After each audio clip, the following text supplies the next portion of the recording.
Most people expect getting rich to feel like a moment.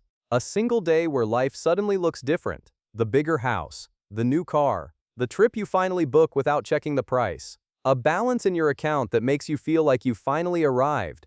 That's the picture almost everyone carries around in their head, and it's the exact reason almost everyone misreads their own progress. Because the early signs of getting rich don't look like that at all. They're quieter. Honestly, they're kind of boring. Your life gets less dramatic, not more. A surprise bill stops ruining your month. You know where your money goes.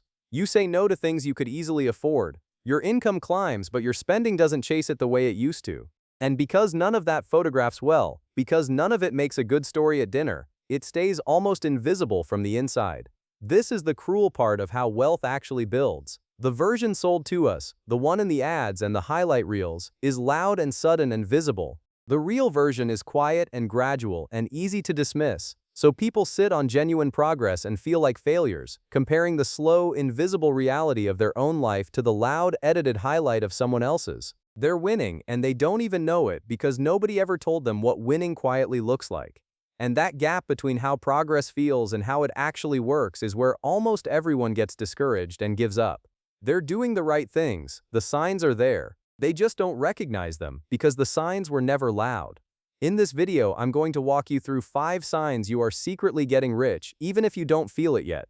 None of them involve a number in your account. All 5 are things you can recognize today, right now, no matter how much you currently have. And if you spot even a few of these in your own life, you may be a lot closer than you think. If you want more breakdowns like this, the real signals of financial progress instead of the ones engineered to look good on a screen, subscribe to the channel before we start. It genuinely helps more than you'd guess. Sign number 1. Your life feels financially uneventful.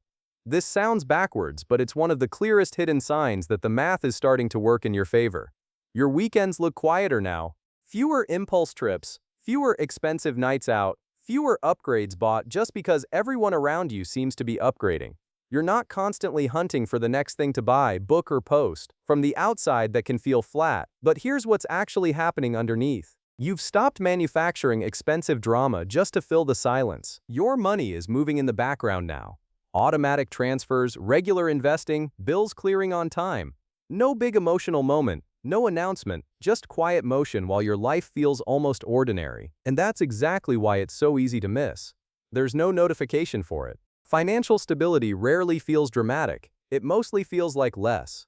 Less chaos, less panic, less pressure to prove something, less need to spend money just to feel like life is moving forward. And there's a real mechanism behind this, not just a nice idea.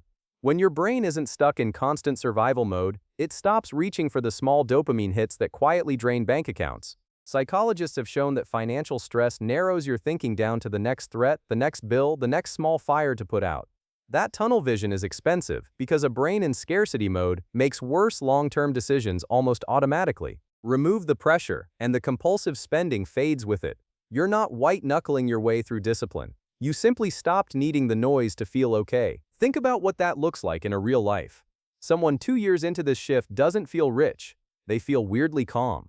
The Friday night used to come with a question: where are we going? What are we spending? How do we make it feel like something? Now Friday night is just Friday night, and the money that used to evaporate into that question stays put and goes to work. From the outside, it looks like they slowed down. Underneath, they sped up. And the numbers back this up in a way that surprises people. Studies on spending consistently find that a huge share of discretionary purchases are emotional, not practical. They're bought to fix a mood, to mark an occasion, to feel like something is happening. When the emotional pressure drops, that entire category of spending quietly shrinks on its own, without a single budget spreadsheet. You didn't cut anything. The urge just left. And over time, those boring routines turn into freedom, because the life that looks uneventful today is often the exact life that hands you options tomorrow. While other people are spending money to manufacture excitement, you're spending it to buy stability. And stability is almost always the very first stage of real wealth. Which leads directly into the second sign, because once that stability exists, it starts showing up in the moments that used to wreck you. Sign number 2. A surprise expense doesn't blow up your entire month. This is one of the earliest signals that you're secretly getting richer, and not because the problem stopped showing up. They didn't. The car still breaks. The bill still arrives. Life still finds creative ways to be expensive at the worst possible time. The difference is that the problem now stays the size it actually is. instead of swelling into something that swallows everything. A $500 repair is annoying, but it's not a catastrophe. A medical bill is frustrating, but it doesn't drop you into credit card panic. You don't have to delay 3 other bills, borrow from someone, or lose a week of sleep just to absorb it. That's what an emergency fund really does, and most people completely misunderstand its actual job. The point was never just to hold a pile of cash. The point is to put space between the problem and your reaction to it. And this isn't soft, feel-good language. There's hard data sitting underneath it. Research from Vanguard found that people with just $2,000 in emergency savings reported financial well-being scores 21% higher than people with nothing set aside. 21% from $2,000. That was the single largest boost linked to any financial factor they measured, and it came from an amount smaller than what a lot of people drop on one vacation or a new laptop. Sit with that for a second because it tells you something strange and important. The benefit wasn't the money getting spent. It was simply knowing the money was there. Neuroscientists have actually traced this. Financial security measurably lowers cortisol, your body's main stress hormone. So that buffer in your account isn't just changing your math, it's changing your body chemistry. When you have it, small problems stay small. They don't snowball into shame, anxiety, debt, and chaos. They get handled, refilled, and forgotten by next week. Picture 2 people hit with the same $1,800 car repair on the same Tuesday. One has nothing saved, so that repair becomes a credit card balance, then interest, then a payment that lingers for a year, then stress that bleeds into work and sleep and relationships. The other has a buffer, transfers the money, books the appointment, and has genuinely forgotten about it by Friday. Same repair, same cost, 2 completely different lives. The only variable was the buffer, and that quietly rewires how your entire life feels. You stop carrying that low hum of fear that one surprise could tip everything over. You stop treating every bill like a personal attack. You start to notice that money no longer runs your emotional state the way it used to own it. That calm is an early version of wealth, because one of the biggest dividing lines between staying broke and building wealth isn't whether problems happen, it's whether every single problem becomes a crisis. And the people who handle problems this calmly usually have one more thing in common, which is the third sign. Sign number 3. You actually know your numbers. This is one of the sharpest differences between people who are quietly getting rich and people who stay stuck in the same place for years. People who are stuck tend to avoid their own finances. They don't want to look too closely, because looking feels stressful and a little shameful. They check the account only when they're about to buy something, or when they're bracing for the card to decline at the register. The information is right there, free, one tap away, and they flinch away from it every time. People who are getting rich do the exact opposite. They pay attention. They know their rough net worth. They know roughly how much they save each month. They have a feel for where the money actually goes and whether the trend is pointing the right direction. And that awareness changes the whole game, because you genuinely cannot improve what you refuse to look at. The number doesn't have to be perfect. It just has to be looked at. Here's the part most people get wrong, though. This attention does not have to come from fear. You can check your numbers with curiosity instead of dread, and the difference between those two is enormous. Think of a gardener checking on plants. They're not crouching down because something is wrong. They're looking because they're trying to help something grow, and you can't help what you never observe. That reframe matters more than it sounds, because the people who track their money out of pure panic almost always burn out and stop looking within a few months. The people who track it out of curiosity keep going for years, and years is what actually builds wealth. There's a quiet identity shift buried in here too. When you become the kind of person who looks, you start noticing things you were blind to before. The subscription you forgot about. The category that's quietly ballooned. The raise that never actually changed your savings. Attention is one of the cheapest wealth-building tools that exists. It costs nothing, and it exposes the leaks, the progress, the patterns, and the 1 or 2 choices that genuinely need to change. And if you already know your numbers, even loosely, even roughly, that's a strong signal on its own. It's worth saying out loud how little this takes. We're not talking about complex spreadsheets or hours of budgeting every weekend. We're talking about glancing at 3 numbers now and then. What you're worth, what you save, where it goes. 10 minutes a month. The people who do this aren't smarter or more disciplined than everyone else. They just stopped looking away. The behavior almost always shows up before the big balance does. And once you're actually watching your numbers, a new kind of choice starts to appear. Which brings us to the 4th sign. Sign number 4. You say no to things you could genuinely afford. This is one of the clearest signs of real financial maturity. And the reason is subtle enough that most people miss it entirely. Saying no when you can't afford something is just restriction. The world is making the choice for you. There's no growth in it.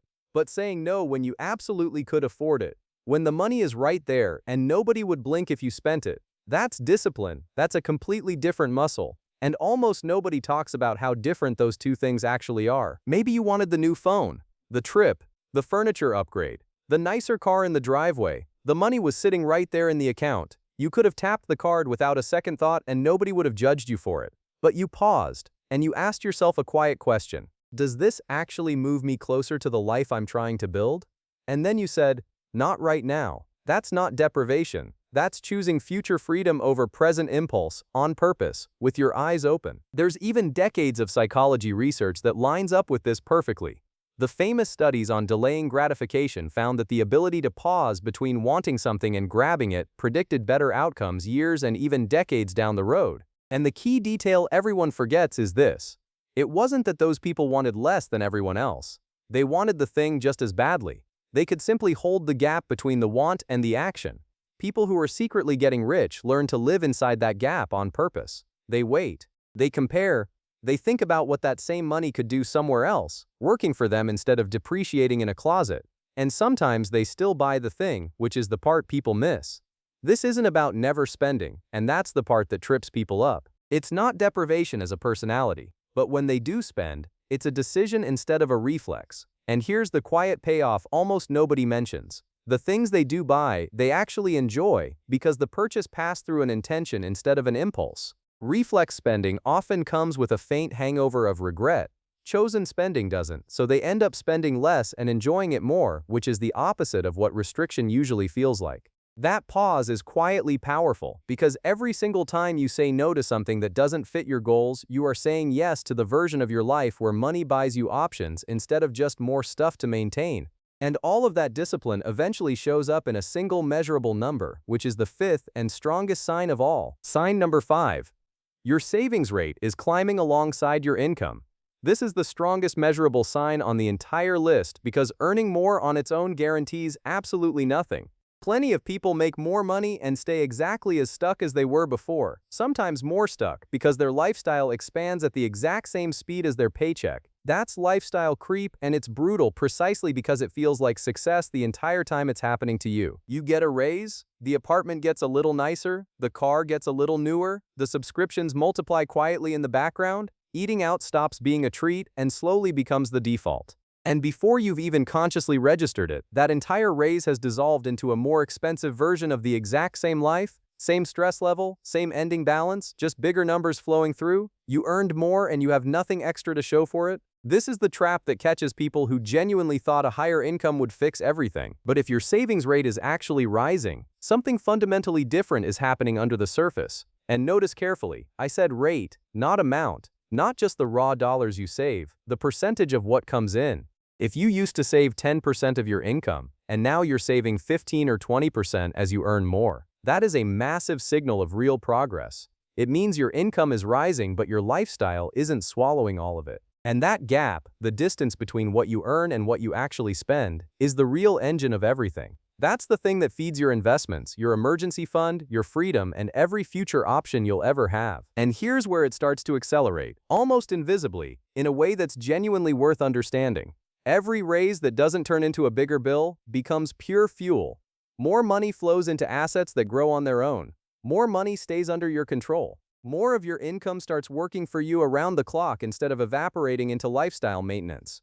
And there's a compounding effect hiding in here that most people never feel until it's huge. The money you protect today doesn't just sit there waiting. At a reasonable long-term return, the gap you preserve in your 30s can quietly double, and then double again, before you ever lay a finger on it. The dollar you didn't spend today isn't worth $1 in 20 years. It might be worth 4 or 5. Put a rough number on it so it stops being abstract. Protect an extra $500 a month, let it grow at a reasonable long-term rate, and in 2 decades you're not looking at the $120,000 you set aside, you're looking at something closer to $300,000. The difference, that extra $180,000, was never about earning more. It was about widening the gap and then leaving it alone. So if that gap is widening, even slightly, your wealth is already growing, even on the days you don't feel even remotely rich. The math is simply moving in your favor in the background while you're busy living your completely normal life. Now step back and look at all 5 of these together for a second, because the pattern matters more than any single sign. An uneventful life, a surprise that doesn't break you. Knowing your numbers, saying no on purpose, a rising savings rate. Notice that not one of them is about how much money you currently have. Every single one is about behavior, about who you've quietly become. And that's the entire point, because the balance follows the behavior, never the other way around. People wait to feel rich before they act rich, when the order is reversed. You act like it first, in these small invisible ways, and the number catches up later. Here's the uncomfortable truth sitting underneath all 5 of these. Progress doesn't come with a notification. There's no progress bar that lights up and says, "Congratulations, you are now officially getting rich." There's no alert that pings to tell you your habits have finally started to work. Most of the time, wealth building feels quiet, slow, and almost completely invisible from the inside. And that is exactly why so many people drastically underestimate their own progress and quit right before it would have become obvious to everyone, including them. If you recognized several of these signs in your own life as I went through them, you may be much further along than the way you currently feel. Your life might not look rich yet, but your behavior is already starting to match the behavior of someone who builds real wealth, and that matters far more than the feeling does, because the feeling always lags behind the reality. You can still feel behind while your savings rate is quietly climbing. You can still feel completely ordinary while your emergency fund is protecting you from disasters you'll never even see coming. You can still feel like nothing is happening while your habits are slowly reshaping your entire future. So trust the math, trust the process. Keep going, especially on the days when it genuinely feels like nothing is moving at all, because those are usually the exact days it's moving the most. Nobody feels the compounding while it happens. They only feel it in hindsight, looking back and realizing the quiet years were the ones that actually built everything. Before you go, pick one small action, just one, today. Increase your automatic savings by even a little. Check your net worth and write the number down. Review where your money actually went last month, honestly. Or say no to one single purchase that doesn't match the life you're trying to build, and notice how it feels to choose that on purpose. Small actions are the only ones that survive past the first week. The grand plan you abandon by Sunday does nothing. The tiny thing you actually do, today, is what quietly compounds into everything else. You might not feel rich yet, but if your habits are changing, your future already is, whether you can see it today or not. If this helped you see your own progress a little clearer, subscribe for more breakdowns of what financial progress actually looks like underneath the surface, and tell me down in the comments which of these 5 signs do you already recognize in your own life right now.